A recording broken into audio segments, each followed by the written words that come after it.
Eigentlich dreht sich heute alles um eine Raubkatze. Warum wir trotzdem auf den Hund gekommen sind, das erfahrt ihr nach dem Intro.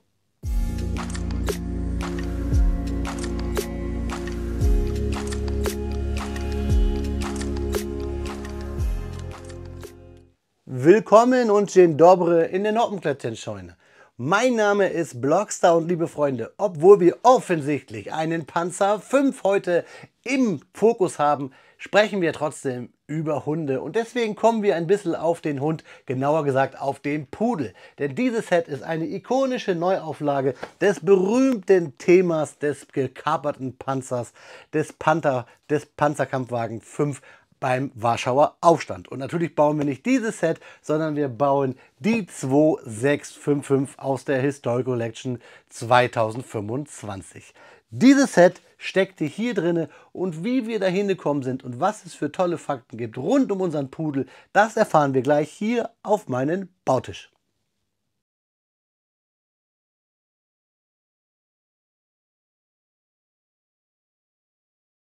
Wie versprochen kommen wir heute auf dem Hund mit der Neuauflage der 3025, nämlich des Pudels, des Panthers aus dem Warschauer Aufstand. Dieses Set ist aus Mai 2020, die 3035 hier in der World of Tanks Serie und Februar 2025 die Neuauflage, die 2655 im Rahmen der Historical Collection World War II, unser Panzer 5 Panther in der Ausführung G hier Pudel. Wir können das Fahrzeug aber auch noch als deutsche Version bauen. Hier, wir haben noch deutsche Insignien, sprich deutsche Hoheitsabzeichen, die wir auch verbauen können.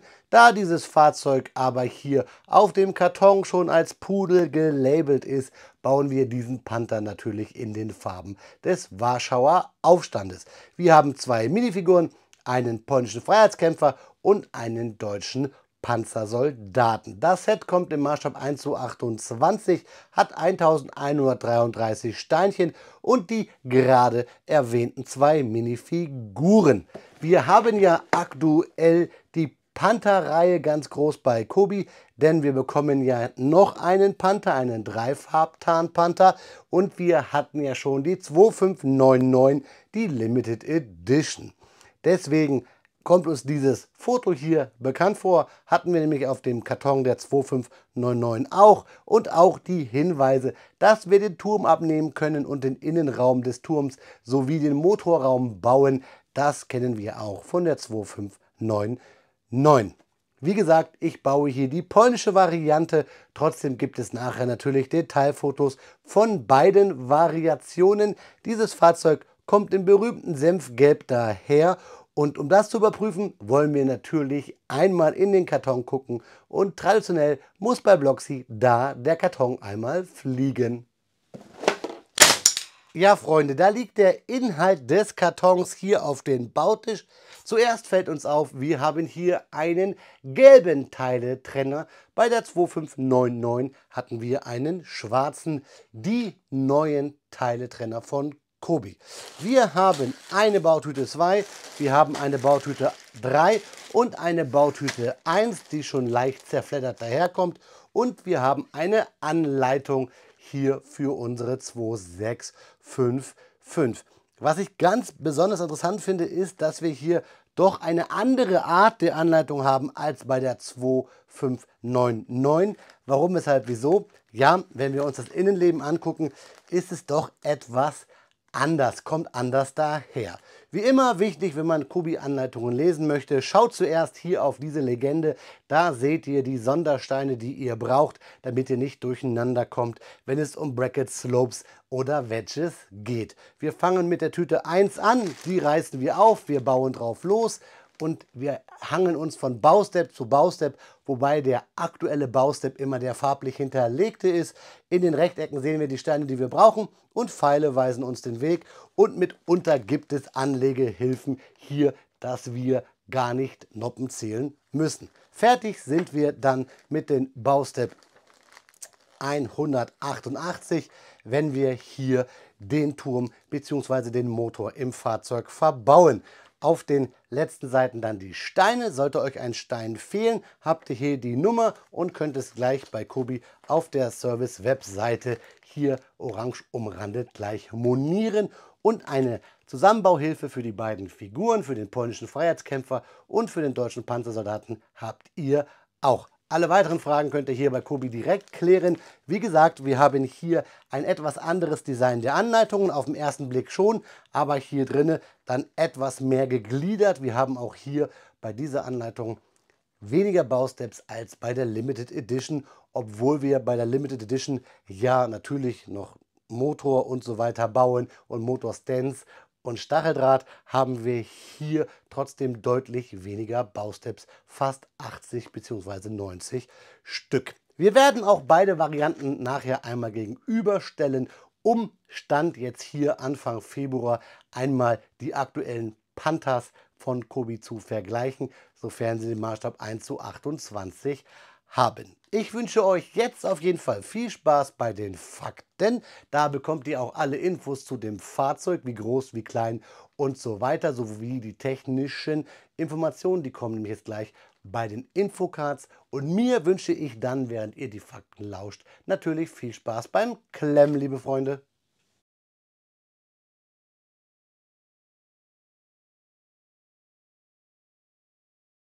Speedbildzeit ist Faktenzeit. Heute beschäftigen wir uns mit einem ganz besonderen Panzer aus der Zeit des Zweiten Weltkriegs, dem erbeuteten deutschen Kampfpanzer vom Typ Panther in der Ausführung G, der unter dem Namen Pudel in die Geschichte einging. Dieses gepanzerte Fahrzeug wurde während des Warschauer Aufstands von polnischen Widerstandskämpfern übernommen und anschließend gegen die ursprünglichen Besitzer eingesetzt. Werfen wir einen genaueren Blick auf die technischen Daten, die Einsatzgeschichte und das Schicksal dieses außergewöhnlichen Panzers. Der Panther galt als einer der modernsten Kampfpanzer seiner Zeit. Die Ausführung G, die ab dem Jahr 1944 produziert wurde, erhielt eine verstärkte Panzerung, ein verbessertes Fahrwerk und ein überarbeitetes Turmdesign. Mit einem Gewicht von rund 45 Tonnen wurde er von einem Maybach-Motor mit einer Leistung von 700 Pferdestärken angetrieben. Dadurch konnte er eine Höchstgeschwindigkeit von etwa 45 Kilometern pro Stunde erreichen, auf der Straße, im Gelände und Gefecht nicht. Seine Hauptbewaffnung bestand aus einer 7,5 cm starken Kanone mit hoher Durchschlagskraft, die den meisten alliierten Panzern überlegen war. Während des Warschauer Aufstands, der am 1. August des Jahres 1944 begann, gelang es der polnischen Heimatarmee, mehrere deutsche Fahrzeuge zu erbeuten. Der Panther, der später den Namen Pudel erhielt, wurde am 2. August von der polnischen Landesarmee in den Straßen Warschaus übernommen. Die Eroberung gelang dem berühmten Zoska-Bataillon unter dem Kommando von Wacław Mikuta. Zeitzeugen berichten, dass der deutsche Panzer in der Okopowa-Straße von einer britischen Panzerabwehrwaffe, dem Piat, getroffen wurde. Dabei wurde der Turm beschädigt und das Fahrzeug fuhr unkontrolliert von der Straße, bevor es gegen ein nahegelegenes Holzhaus prallte. Die deutsche Besatzung wurde gefangen genommen und erklärte sich im Austausch für ihre Sicherheit bereit, die polnischen Soldaten im Umgang mit dem Panzer zu unterweisen. An diesem Tag konnte die polnische Widerstandsbewegung insgesamt 3 deutsche Panzer erbeuten, von denen 2 in einem sehr guten Zustand waren. Darunter ein weiterer bekannter Beutepanther, der Felek genannt wurde. Ein großer Verdienst für die Instandsetzung und Wiederinbetriebnahme dieser Fahrzeuge ging an den polnischen Mechaniker Jan Uniewski, der als freiwilliges Mitglied der gepanzerten Kompanie Wacek tätig war. Der Panther erhielt schließlich offiziell den Namen Pudel, eine Hommage an den gefallenen Offizier Tadeusz Tyszynski. Die Besatzung selbst nannte das Fahrzeug jedoch liebevoll Magda. Anders als üblich bestand die polnische Panzerbesatzung nicht nur aus 5, sondern aus bis zu 6 Mitgliedern. Ein besonders herausragender Soldat in ihren Reihen war der äußerst fähige Fahrer, der von seinen Kameraden scherzhaft Rwun genannt wurde, ein Spitzname, der in etwa dem Namen Pepin im Deutschen entsprechen würde. Nach kleineren Reparaturen testete die Besatzung den erbeuteten Panther direkt im Gefecht. Sie nahmen ein deutsches Maschinengewehrnest ins Visier, das sich im Turm der Kirche St. Augustinus befand. Nach 2 gezielten Schüssen war das feindliche Nest zerstört. Während der heftigen Kämpfe in Warschau wurde der Panzer am 11. August des Jahres 1944 so schwer beschädigt, dass sich die Besatzung gezwungen sah, das Fahrzeug endgültig außer Gefecht zu setzen, um es nicht wieder in die Hände der Deutschen fallen zu lassen. Insgesamt kämpften wohl 80 Panther-Panzerkampfwagen rund um Warschau bei den Achsenkräften. Insgesamt standen sich wohl 45.000 polnischen Freiheitskämpfern 39.000 deutschen Kräften gegenüber. Diese waren aber wesentlich besser ausgerüstet als die Verbände der polnischen Heimatarmee. Heute existieren nur noch wenige Überreste von Pudel, doch seine Geschichte bleibt ein beeindruckendes Beispiel für den Mut und den Einfallsreichtum der polnischen Widerstandskämpfer. Der Panther, ursprünglich als Symbol deutscher Panzerüberlegenheit konzipiert, wurde durch die Ereignisse in Warschau zu einem Sinnbild des Widerstands gegen die Besatzung. Das war die Geschichte des Panzers Pudel, ein erbeuteter Panther der Ausführung G, der in einer der dramatischsten Episoden des Zweiten Weltkriegs eine bedeutende Rolle spielte. Wenn euch solche historischen Hintergründe zu Klemmbausteinmodellen interessieren, lasst gerne ein Like da und abonniert den Kanal für mehr spannende Inhalte. Nach 3 Stunden Bauzeit steht er da, unser Panther-Panzer in der Ausführung G, der Panzer 5, der Pudel bzw. die Magda, das 1133 Steine starke Set von Kobi mit der Setnummer 2655 aus der Historical Collection World War II in der 2-in-1 Version, denn das sehen wir, dass wir hier eine Menge Steine über haben, die Balkenkreuze und ähnliches beinhalten, sowie den Teiletrenner hier in Gelb, der wie immer gute Arbeit gemacht hat. Ich mag den neuen großen Kobi-Teiletrenner, weil er A, hier diese Noppen abbildet, B, schöne Hebelwirkung bietet und diesen Stab hat, mit dem wir oft Bügelperlen entweder aufdrapieren können oder auch wieder rausholen können.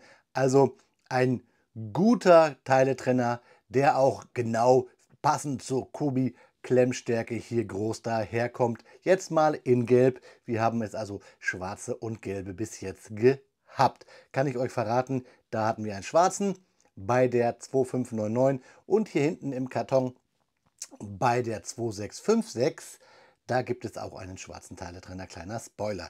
Alles findet ihr natürlich wieder hier oben auf dem i auf meiner Kobi Playlist. Das zum Teiletrenner, den packe ich jetzt mal aus dem Bild, denn wir brauchen natürlich ein bisschen Platz. Ich wollte aus der Reststeinetüte natürlich das Typenschild holen, was nicht fehlen darf. Hier in weiß mit dem, was ich euch gerade schon gesagt habe, Panzer 5 Panther Ausführung G Pudel im Maßstab 1:28. Hier als weißes Typenschild auf der großen Plate und den Hinschen. Also hier ein weißes Typenschild. Bei der Limited Edition haben wir natürlich immer Laser gedruckte bzw. gebrannte, würde man da glaube ich sagen, oder geschossene Typenschilder, hier ganz normal schwarz-weiß gedruckt. Passt aber auch ganz gut. Und dann halt ja eine ganze Menge Steine über mit den Balkenkreuzen bzw. leere Plates, wenn wir nicht die Pudel-Variante bauen wollen. Und ich wollte sie bauen, weil ich euch ja die Fakten erzählen wollte zum Pudel. Deswegen müsst ihr euch noch ein paar Minuten gedulden, denn wenn wir hier mit der Besprechung zu Ende sind, gibt es ja immer Detailbilder und da habe ich für euch natürlich beide Versionen gebaut. Da könnt ihr mal vergleichen. Übrigens gibt es auch zum Ende der Detailbilder noch einmal Vergleichsbilder zwischen der Limited Edition und dem Pudel. Ich bin hier immer am struggeln, weil es bei den Fakten für mich so faszinierend war, dass die eigentliche Besatzung das Fahrzeug eigentlich Magda genannt hat. Also hier wirklich erinnere ich mich an das T-Shirt des Deutschen Panzermuseums bezüglich Gendern bei Panzern. Da ist hier natürlich der Pudel oder die Magda oder der Panther genau das richtige Fahrzeug. Kleiner Spaß am Rande. Ja, die Bauanleitung schön, lässt sich gut weglesen. Wie ich euch gesagt habe, wenn ihr euch an das Video zur Limited Edition erinnert, hier seht ihr den Unterschied. Viele Bausteps zusammengepackt. Etwas mehr sieht es nach Renderbildern aus. Man muss immer mal ein bisschen auch gucken von den Farben. Dieses grün umrandete gefällt mir bei den Bauanleitungen bei Kobi doch besser als dieses weiße, schlichte, vollgepackte mit vielen Bausteps. Aber vielleicht macht das Kobi auch nur, um hier eine Anleitung zu liefern und nicht zwei und ein bisschen Papier zu sparen. Das kann ich mir vorstellen. Werde ich Kobi mal fragen. Also wie gesagt, dieser Panther hier von der Bauanleitung habe ich gut weglesen, wegklemmen können. Generell kann ich euch sagen, das ist kein Geheimnis, dass mir der Pudel viel besser gefällt als die Limited Edition. Natürlich haben wir bei der Limited Edition ein paar Figuren mehr, eine und ein Hund. Ich habe jetzt hier nur zwei drapiert, weil die am Fahrzeug waren in meinem Regal. Trotzdem haben wir hier 10 Euro Unterschied und dafür, dass mir hier das ganze Grünzeug immer abfällt und ich muss euch sagen, ich die Ausführung D oder auch die A mit der Schürze, die A ist ja die Dreifarbtarn, die noch kommt, gar nicht so hübsch finde, wie zum Beispiel die Ausführung G hier ohne Seitenschürze mit dieser Verjüngung an der Seite, hier mit diesem großen Wedge-Element. Das gefällt mir doch irgendwie besser. Außerdem haben wir auch, und jetzt können wir auch schon mal gleich ins Detail gehen, andere Bautechniken, Änderungen in der Bautechnik, das wollte ich gerade sagen, nämlich hier zum Beispiel an der Frontpanzerung sieht man hier, dass wir mit ganz normalen Slopes von Kobi, diesen größeren, gearbeitet haben und dann hier runden Slopes, während wir hier bei der Version der Limited Edition der Ausführung D mit diesen Dreiecken gearbeitet haben, die vielleicht etwas eleganter aussehen, aber ich finde, hier hat das dadurch mehr Spaß gemacht zu bauen. Es sieht halt auch mehr nach dieser kantigen, eckigen Panzerung aus, die der Panther hatte. Er läuft auch viel besser, obwohl er die gleiche Kettenanzahl hat. Also ich weiß nicht, was ich hier falsch gemacht habe, obwohl ich mich genau an die Bauanleitung gehalten habe. Also auf meiner glatten Oberfläche läuft der Pudel besser als die Limited Edition. Ja, fangen wir mal kurz mit den Minifiguren an. So wollen wir ja bleiben.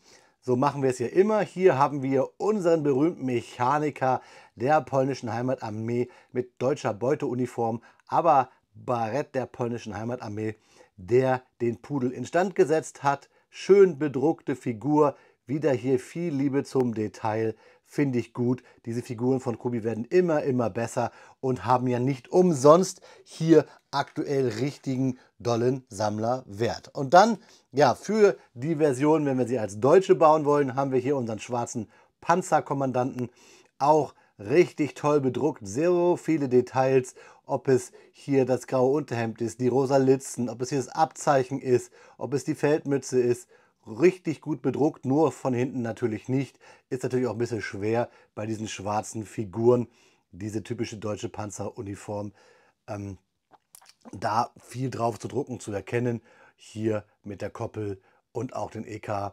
Also eine richtig gut bedruckte Figur, auf schwarz gedruckt und dann natürlich die MP40, die zum Panther dazu gehörte. Ja, schauen wir uns den Panther an. Wie gesagt, die neuen Ketten laufen hier richtig gut. Wir nehmen den Turm mal ab. Unser Pudel hat ja im Vergleich zur Limited Edition ein Maschinengewehr für die Luftabwehr. Da haben wir es mit Patronengurt. Wir haben hier schön bedruckt den Turmkranz mit den Luken, diesen Gläserluken oder Beschlägen, ich kann es euch nicht genau sagen, ist bei der Limited Edition auch ein bisschen anders. Dann haben wir hier die polnischen Flaggen, die Zufuhrluke für die Munition oder Auswurfluke, wie man es nehmen möchte. Und dann hier vorne natürlich die Punkte auf der Turmfrontseite. Sowie natürlich, das habe ich euch bei der Limited Edition schon gesagt, das schöne angedeutete Drehwerk und auch ein Sitz, wahrscheinlich soll das sein für den Richtschützen. Das ist hier mit der schönste und einfachst zu bauende Turm gewesen von Kobi bisher bei diesen 1:28 Modellen mit Innenleben, da wir nicht so viel Gestänge haben und es so viel einfacher zu bauen ist und ich mit diesem Sitz auch irgendwie etwas angedeutet habe. Also der Turm sehr schön. Wie immer, wenn ich einen Turm so hinstelle, das habe ich euch auch bei der Limited Edition gesagt, muss ich immer an so eine Panther-Abwehrstellung denken. Es sieht einfach cool aus und ich wette, der ein oder andere von euch wird das bestimmt auch so mocken. Dann schauen wir uns den Innenraum des Panthers an, der auch wie die Limited Edition diese komische Baukante hat, die ich etwas blöd finde. hier, es sieht halt so sehr nach, ja, wie würde man bei Lego Masters sagen, sehr bricky aus, sehr kantig. Ich weiß nicht, ob man das nicht hätte anders machen können. Dann sehen wir wieder die Federung als Stäbe dargestellt. Richtig cool. Wir sehen Munitionsaufhängungen mit den C-Clamps. Wir sehen die Wellen, die Batterien. Also richtig schöner Innenraum, der uns hier eindeutig den Panther verorten lässt. Das gefällt mir. Auch dann von oben die Drucke. Ihr seht es. Wir sehen auch logischerweise, dass wir hier keine Tarnung an dem Fahrzeug haben. Es ist natürlich komplett in diesem Senfgelb gehalten. Wir haben hier das Zeichen der polnischen Heimatarmee. Beim originalen Pudel wäre hier wohl noch ein weißes, ja, übermaltes Balkenkreuz gewesen. Also das Balkenkreuz wurde mit weißen Kreisen übermalt. Dann von vorne hier Pudel, das Schachbrettenmuster und das Zeichen wieder der Heimatarmee. Wir haben hier die bedruckten Okulare, den Fahrscheinwerfer hier. Wir haben an der Seite wieder hier das Schachbrettmuster und nochmal das Zeichen und Griffe angedeutet, während wir hier eine Kiste und Werkzeugkästen haben. Und von hinten haben wir halt hier das typische Panther-Heck, was relativ sexy ist. Dann haben wir hier die Lüftungen für den Motor und hier habe ich jetzt mal, ist nicht ganz so festgedrückt, die Motorraumabdeckung. Ihr könnt euch erinnern, beim Video zur Limited Edition war das ein ganz schöner Krampf. Und da haben wir den Motorraum mit dem eingebauten Maybach-Motor, den ich jetzt hier auch nicht so ganz festgeklemmt hatte und er eigentlich gleich rausfallen müsste. Da ist er, da ist die Noppenaufnahme und hier ist unser Maybach-Motor. Und auch dieser ist, ich muss mal kurz den Panther zur Seite legen, wupp, da wackelt alles, sehr schön gedruckt wieder hier bei den Plates für ja, die Welle fürs Getriebe bzw. das Vorderlager. Also richtig cool und hier oben halt auch dann die Zylinderdeckel. Also richtig cooler Motor. Wie immer aber von Kobi. Ich habe es ja schon mal gesagt, da ich so viele Limited Editions mir schon gekauft habe, könnte ich bald mal so eine Maybach Motorenfabrik aufbauen. Er läuft richtig super. Wir haben hier halt die neuen Ketten, die bei dem Fahrwerk hier richtig gut rumlaufen, auch auf meinem sehr runden, glatschigen Oberflächentisch, sage ich mal, meinem Tisch mit der rutschigen Oberfläche. Und hier der auch wieder ein Merkmalunterschied zwischen den Varianten. Das ist hier dieses große Teil, was ich meine, dieses große Wedge-Teil hier oben, die diese Schräge uns darbietet. Da, dieses Teil hier oben, das darum geht und das wir dann hier auch da noch einmal haben. Von unten dann die normale Bauweise. Die Kamera steht gleich scharf, da haben wir es mit den Plates. Die ist ähnlich wie bei der Limited Edition. Und ja, wir haben noch eine Sache oder zwei Sachen, die ich euch zeigen möchte oder muss. Hier haben wir natürlich den Halter für das Rohr, für die Marsch-Variante und wir haben hier Klappen, hier sogar mit Noppen gemacht. Das heißt, so wie ich, man kann Figuren draufstellen und ich werde euch mal ein Bild einblenden, das ich von der Kobi Homepage habe. Da seht ihr auch, dass dieser Panzer ja voller polnischer Freiheitskämpfer war bei diesen historischen Bildern, beziehungsweise dem historischen Bild. Er fasst sich auch viel besser an, logischerweise. Ich habe hier viel weniger Grünzeug als bei der Limited Edition und deswegen fällt mir hier auch nichts ab. Er ist stabiler. Ich packe die Klappe wieder drauf. Ich drücke sie nicht ganz fest, damit ich sie auch wieder leichter rauskriege. Hier passt viel, viel besser, als ich hier das bei der Limited Edition hatte. Da musste ich ja den ganzen Motorraum auseinanderbauen. Also hier ist das auch besser gelöst. Für alle, die ja, vielleicht sich 10 Euro sparen wollen, für alle, die Bock haben, zweimal Spaß zu haben, weil ihr könnt das Fahrzeug ja relativ leicht umbauen in der deutschen Variante und für alle, die ein bisschen Bock haben auf Geschichte und mal was anderes, den kann ich dann nur den Pudel empfehlen, die 2 und 1 Variante.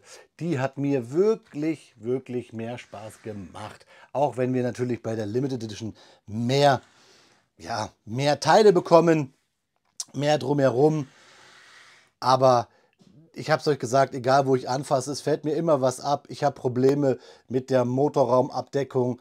Das schaut ihr euch aber alles nochmal genauer an. Hier, ich kriege es schon wieder nicht ab, obwohl ich die, ja, lassen wir es. Ich will mich nicht schon wieder frusten. Vielleicht stelle ich mich auch zu blöd an. Diese Variante hier ist optisch natürlich auch eine Wucht, ist optisch ähnlich cool wie unser Pudel, aber der Pudel ist halt eine andere Ausführung. Er ist halt laufrollenmäßig besser unterwegs. Er ist 10 Euro günstiger und er hat eine interessante Geschichte. Die hat natürlich auch, möchte ich nicht noch verhehlen, hier das tolle Mock vom Bergepanther, vom lieben Maurice. Ich erwähne es immer wieder, weil er es mir für diese Videoreihe zur Verfügung gestellt hat. Einfach ein heißes Gefährt. Werde ich euch auch nochmal irgendwie als Video verwurschten. Wenn ihr es kaufen wollt, könnt ihr mich gerne mal kontaktieren. Der Maurice möchte es bestimmt loswerden, dieses coole Teil. Ich weiß, dass das Raussuchen so eines Mockes steinetechnisch bei Kobi nicht so easy peasy ist, wie man sich das vielleicht vorstellt. Denn, wie gesagt, wenn man jetzt mal so als Basis so einen Panther hier nehmen möchte, die kosten ja alle um die 100 Euro. Ich weiß, gab es bei Kobi alles schon mal günstiger, nur bedenkt, wir haben hier fast immer die doppelte Teileanzahl, mehr Teile, bessere Teile und oft auch mehr bedruckte Teile. Trotzdem ist es ein Brett, kann man nicht von der Hand weisen. Ich habe euch jetzt meine Meinung, habe es hier passend zur senfgelben Farbe meinen Senf dazugegeben. Ich lege mich fest, Stand jetzt ist der Pudel der bessere der beiden Panther, die es aktuell neu auf den Markt gibt. Wir warten aber noch auf die dritte Variante, die ja im März, April kommen soll, den Drei-Farb-Panther. So, das waren jetzt meine Worte zum Pudel, beziehungsweise generell zu den Panther von Kobi-Geschichten. Jetzt, wie versprochen, die Detailbilder, wo ihr halt auch die deutsche Markierung einmal gebaut seht, liebe Freunde. Ja, liebe Freunde, wie versprochen bekommt ihr nun Detailbilder unserer Magda bzw. des Pudels bzw. des Panzerkampfwagen 5 des Panthers aus dem Hause Kobi in der Ausführung G, das Set 2655 aus der Historical Collection World War II. Ich habe euch gesagt, dass ich mit diesem Set mehr Spaß hatte als bei der Limited Edition. Vielleicht war es auch simpler zu bauen, ich kann es euch nicht sagen. Natürlich haben wir hier eine eintönige Farbe, die aber historisch soweit korrekt ist. Bei der Limited Edition hatten wir halt ziemlich viel kleinteiliges Bauen, Tarnung auf dem Fahrzeug. Das nervt, wenn es abfällt. Und ich hatte bei der Heckklappe, die ja wirklich als Klappe so verbaut wurde, und der Schräge hinter dem Motorraum bei der Limited Edition einfach mehr Probleme als hier beim Pudel. Deswegen subjektiv hier wirklich meine Meinung, dass diese Limited Edition für mich in meiner Sammlung als Limited Edition Sammler nun passt. Alles gut, Haken dran, geht ins Regal und werde ich wahrscheinlich gar nicht mehr so oft außer für Panther-Videos anfassen, während der Pudel öfter mal hier nochmal ins Blickfeld geraten wird. A, weil wir noch eine alte Pudel-Variante bauen und B, weil dieser Panther hier irgendwie vom Bau stabiler ist. Er lässt sich lockerer über den Tisch rollen. Ich weiß nicht, was an diesen Fahrzeugen unterschiedlicher ist. Zum ersten Mal schweren Herzens sage ich, diese Limited Edition hätte ich mir auch, und jetzt kommt ein Wortwitz, klemmen können. Was man sich nicht klemmen kann, weil man sich eigentlich nicht genug Satz sehen kann, sind die Mocks, die von Kobi entstehen, von tollen Mockern, wie halt zum Beispiel dem Maurice, der Putzhilfe, wie dem Bergepanther, den ich jetzt ja in den Panther-Videos euch immer mal wieder gezeigt habe. Einfach nur Zucker. Diese Arbeit muss man belohnen. Ihr findet sein Profil unten in der Videobeschreibung. Ja, Freunde, da ist das Video schneller zu Ende, als das demnächst hier wahrscheinlich der nächste Panther aufschlagen wird. Denn wenn wir jetzt nach dem Gesetz der Serie gehen, dass der Bauspaß hier mäßig war und hier gut war, dann kann der Dreifach-Panther ja nur sehr gut werden. Aber so läuft es ja meistens nicht im Leben. Schön wäre es. Der senfgelbe Pudel hier hat mir richtig Spaß gemacht. Sogar mehr als der Bau der 2599, der Limited Edition. Und ja, der Bergepanther hier von Maurice ist ja eh unter ferner Liefen. Schreibt mir eure Meinung gerne mal zur Neuauflage des Pudel-Themas gerne unten in die Kommentare und schreibt mir auch gerne mal, welche Variante ihr von diesem Fahrzeug gebaut habt. Ich muss sagen, die neuen Ketten und dieses Fahrzeug, das ist einfach butterweich. Das läuft viel besser als hier unsere, ja, teurere, in Anführungszeichen, Limited Edition. Wie gesagt, lasst es mich wissen, teilt gerne dieses Video, gebt einen Daumen hoch oder Daumen runter oder kommentiert generell, was ihr von diesem Thema, von diesem Video, von diesem Kanal, vom lieben Onkel Blockstar haltet. Und ja, auch wenn wir heute wirklich auf den Hund gekommen sind, gehe ich jetzt nicht mit meinem Panzerchen Gassi, wobei es ein cooles Gedankenbild wäre, wenn man mit seinen Panzerchen durch die Gasse geht und sagt, na, mach mal bitte jetzt hier dein Häufchen, lieber Panther, Pudel, lassen wir das, ich drifte hier ab. Ich wollte euch doch eigentlich nur, wie immer bei einem Panzer, der ja auch nur ein Auto ist, eine gute Fahrt wünschen. Auf Wiederbauen, euer Freund, der Blockstar.